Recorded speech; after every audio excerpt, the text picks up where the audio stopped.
Hello everyone, you are watching News Insights. Let's watch today's news updates.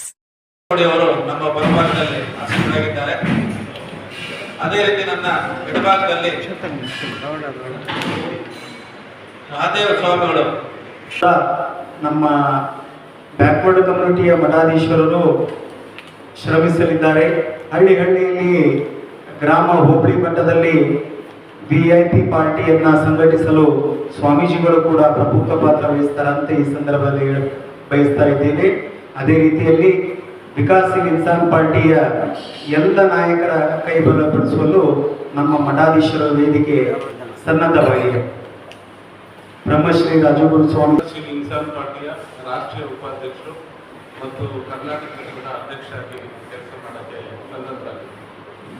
ಇವತ್ತು ನಿಮಗೆಲ್ಲ ಗೊತ್ತು, ಅತಿ ಹಿಂದುಳಿದ ವರ್ಗಗಳ ಹೆಸರು ಯಾರೇ ಅಂತ ರಾಜಕಾರಣಿಗಳು ಎಲ್ಲರೂ ಇವತ್ತು ನಾವೆಲ್ಲ ಅತಿ ಹಿಂದುಳಿದ ವರ್ಗದವರು ಎಲ್ಲ ನಾವು ಅಹಿಂದ ನಾಯಕ ಅಂತೇಳಿ ನಮ್ಮ ಸಿದ್ದರಾಮಯ್ಯನಿಗೆ ವೋಟ್ ಹಾಕಿ ವಿಧಾನಸೌಧಕ್ಕೆ 8 ವರ್ಷ ಅವರು CM ಆಗ್ಲಿದ್ದು ಸಹಕಾರ ಕೊಟ್ವಿ. ಆದ್ರೆ 8 ವರ್ಷ ಅವರು ಇದ್ದು ಯಾವುದೇ ಒಂದು ಹಿಂದುಳಿದ ವರ್ಗಗಳ ಉದ್ಧಾರ ಅವರಿಂದ 200 ಜಾತಿಗಳಿದ್ದೀವಿ, 2 ಕೋಟಿ ವೋಟರ್ಸ್ ಇದ್ದೀವಿ ಕರ್ನಾಟಕದಲ್ಲಿ.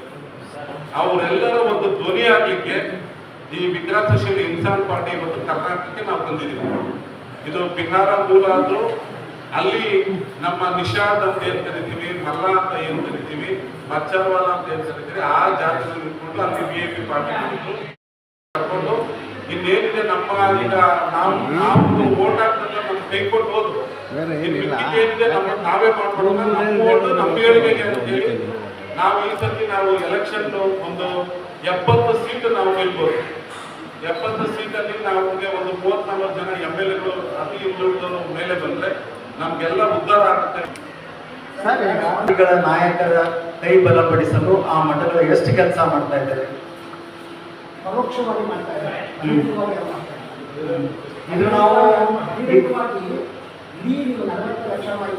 ಈ 3 ಪಕ್ಷಗಳು ನಿರಂತರವಾಗಿ ಕಾಂಗ್ರೆಸ್, BJP, JDS ಈ 3 ಪಕ್ಷಗಳು ಹಿಂದುಳಿದ ವರ್ಗಗಳನ್ನ, ಅತಿ ಹಿಂದುಳಿದ ವರ್ಗಗಳನ್ನ ಬರೀ ವೋಟ್ ಬ್ಯಾಂಕ್ ಮಾಡೋಕ್ಕೋಸ್ಕರ ಮತ್ತು ಈ ನಿರಂತರ 70 ವರ್ಷಗಳಲ್ಲಿ ಯಾವ ರೀತಿ ಅನ್ಯಾಯಕ್ಕೆ ಒಳಗ್ ಮಾಡಿದಾರಲ್ಲ ಅದನ್ನು ಖಂಡನೆ ಮಾಡೋಕ್ಕೋಸ್ಕರನೇ ನಮ್ಮ ಮಠ ಏನಿದೆಯಲ್ಲ ಜಗದ್ಗುರು ವೇದವ್ಯಾಸ ಪೀಠ ಕಾರ್ಯಕರ್ತರನ್ನ ಸೃಷ್ಟಿ ಮಾಡಿ ಕರ್ನಾಟಕ ವಿಕಾಸಶೀಲ ನಿಶಾನ್ ಪಕ್ಷಕ್ಕೆ ಕೊಟ್ಟು ಈ ಹಿಂದುಳಿದ ವರ್ಗ, ಅತಿ ಹಿಂದುಳಿದ ವರ್ಗಗಳ ಮಠಾಧೀಶ್ವರರಿಂದ ನಾಯಕರುಗಳನ್ನ ಸೃಷ್ಟಿ ಮಾಡಿ ಆ VIP ಪಾರ್ಟಿಗೆ ಕೊಟ್ಟು ಸಮಾಜದಲ್ಲಿ ನಡೆಯುವಂತಹ ಅನ್ಯಾಯ, ಅಧರ್ಮ, ಭ್ರಷ್ಟಾಚಾರ ಕಡಾಖಂಡಿತವಾಗಿ ಈ ಕರ್ನಾಟಕ ರಾಜ್ಯದಲ್ಲಿ ಬಹಿರಂಗವಾಗಿ ಬೆಂಬಲ ಸೂಚಿಸ್ತಾ ಇದ್ದೀವಿ. ನಾವು ನಮ್ಮ ಹಿಂದುಳಿದ ಜಾತಿಗಳಲ್ಲಿ ಅದರಲ್ಲಿ ನಾವು ಒಂದೇ ಕಡೆ ನಾವು 60 ರಿಂದ 70 ಲಕ್ಷ ಜನ ಈಗ ನಾವು ಕೋಲಿ ಗಂಗಾಮತ ಸಮಾಜದಲ್ಲಿ ಕರ್ನಾಟಕದಲ್ಲಿ ಇದ್ದೀವಿ. ಸರ್, ನಿಮ್ಮ ಹತ್ರ ಡೇಟಾ ಇದೆಯಾ? ಸಮೀಕ್ಷೆ ಎಲ್ಲ ಡೇಟಾ ಇದೆ. ಎಲ್ಲ ಡೇಟಾ ಇದೆ. ಪ್ರತಿ ತಾಲೂಕಲ್ಲಿ ಎಷ್ಟು ಜನಸಂಖ್ಯೆ ಇದೆ, ಜಿಲ್ಲಾವಾರು ಎಷ್ಟು ಜನಸಂಖ್ಯೆ ಇದೆ. ಈಗ ನಮ್ಗೇನು ಸರ್ಕಾರದಲ್ಲಿ ಸುಳ್ಳು ಏನು ಸೆನ್ಸಸ್ ಮಾಡಿ ಕೊಡ್ತಾ ಇದಾರಲ್ಲ ಅದೆಲ್ಲ ಸುಳ್ಳಿದೆ. ನಾವು ಕುರುಬರಷ್ಟೇ ಇದ್ದೀವಿ, ಆದ್ರೆ ನಮ್ಮ ಜಾತಿಗಳು ತೋರಿಸ್ತಾರೆ, ತುಂಬಾ ಕಡಿಮೆ ತೋರಿಸ್ತಾ ಇದ್ದಾರೆ. ಏನಕ್ಕೆ? ರಾಜಕೀಯ ಲಾಭಕ್ಕೋಸ್ಕರ.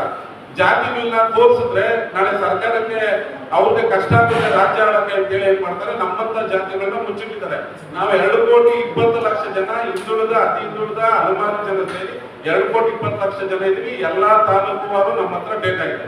ಸರ್, ನೀವು ಇಂಡಿಪೆಂಡೆಂಟ್ ಆಗಿ ಕಂಟೆಸ್ಟ್ ಮಾಡಿ ಕಾಂಗ್ರೆಸ್ಗೆ ಹೆದರಿಕೆ ಆಗ್ತಾ ಇದ್ದೀರಾ ಅಂತರ ನಾವು ಕಂಟೆಸ್ಟ್ ಮಾಡ್ತೀವಿ. ಇಂಡಿಪೆಂಡೆಂಟ್ ಆಗಿ ಕಾಂಗ್ರೆಸ್ಗೆ ಹೆದರಿಕೆ ಆಗ್ತಾ ಇದೀವಿ ಅಂತಲ್ಲ, 3 ಪಕ್ಷಕ್ಕೂ ನಾವು ಹೆದರಿಕೆ ಆಗ್ತಾ ಇದೀವಿ. ಯಾರು ನಮ್ಮನ್ನ ಹಿಂದೆ ನಮ್ಮನ್ನ ತುಳಿಯೋ ಇಷ್ಟು ವರ್ಷ ನಮ್ಮನ್ನ ಯಾರು ಮೇಲಕ್ಕೆ ಇರ್ತಿಲ್ವೋ ಅವ್ರಿಗೆಲ್ಲ ನಾವು ಈ ಸತಿ ಪಾಠ ಕಲಿಸ್ತೀವಿ. ಅಶೋಕ ಹೋಗ್ತಾರೆ ಈಗ ಅಲ್ಲಿ ಸ್ಟಾರ್ಟ್ ಆಗಿದೆ, ಕರ್ನಾಟಕದಲ್ಲಿ ಸ್ಟಾರ್ಟ್ ಆಗಿದೆ. ಇಲ್ಲೂ ಸಹ ನಾವು ಒಂದು 20-25 ಜನ MLAಗಳು ಆರಿಸ್ಕೊಂಡು ನಮ್ಮ ಇಡೀ ಈ ಒಂದು ಮೀನುಗಾರಿಕೆ ಮತ್ತು ಒಂದು ಹಿಂದುಳಿದ ವರ್ಗಗಳು ಕನ್ಯಾಕುಮಾರಿಯಿಂದ ಹಿಡಿದು ಕಾಶ್ಮೀರ ತನಕ ಇದ್ದೀವಿ. ನಾವು ಆ ಇದರಲ್ಲಿ 22ರಿಂದ ಬರೀ ಮೀನುಗಾರರೇ 22 ಕೋಟಿ ಇದ್ದೀವಿ ನಾವು. ಅದ್ರ ಜೊತೆಲಿ ಹಿಂದುಳಿದವರು ಸೇರಿಕೊಂಡ್ರೆ ಎಲ್ಲ ಜಾತಿಗಳು ಸೇರಿ ನಮಗೆ 195 ಜಾತಿಗಳ ಶಕ್ತಿ ಇರೋದ್ರಿಂದ ಅದರ ಮಠಾಧೀಶರೆಲ್ಲರೂ ನಮಗೆ ಬೆಂಬಲ ಕೊಡ್ತಾ ಇದ್ದಾರೆ. ನಾಳೆ 7ನೇ ತಾರೀಕು ಮತ್ತು ಎಲ್ಲರೂ ನಮ್ಗೆ ಆಶೀರ್ವಾದನೂ ಮಾಡ್ತಾಯಿದ್ದಾರೆ. ನಮ್ಮ ಜೊತೆ ನಿಲ್ತೀವಿ. ಇಷ್ಟು ವರ್ಷ ನಾವು ದೊಡ್ಡವರು ಹಿಂದೆ ಅಂತ ಹೋಗಿ ನಮಗೆ ಆಗಿರೋ ಅನ್ಯಾಯ ಸಾಕು, ಯಾರಿಂದಲೂ ನಮ್ಗೆ ಒಳ್ಳೇದಾಗಿಲ್ಲ ಅಂಥೇಳಿ ಇವತ್ತು ಎಲ್ಲರೂ ನಮ್ಗೆ ಬೆಂಬಲ ಕೊಡ್ತಾ ಇದ್ದಾರೆ.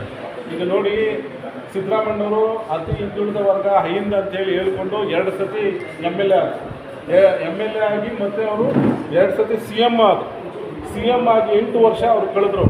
ಆದರೆ ಅವರು ಇವತ್ತು ಎಲ್ಲ ಪ್ರಾಧಿಕಾರಗಳು, ನಿಗಮಗಳು ಎಲ್ಲ ಹಿಂದುಳಿದ ಜಾತಿಗಳಿಗೆ ಮಾಡಬೇಕಾಯಿತು. ಇವತ್ತು ಅವನ್ನೆಲ್ಲ ಕೆಲಸ ಪೆಂಡಿಂಗ್ ಇತ್ತು, ಹೋಗ್ಬಿಟ್ರು ಇಲ್ದವರು. ಮುಂದೆ ನಮ್ಗೆ ಯಾರು ಸಮಿತಿದ್ದು?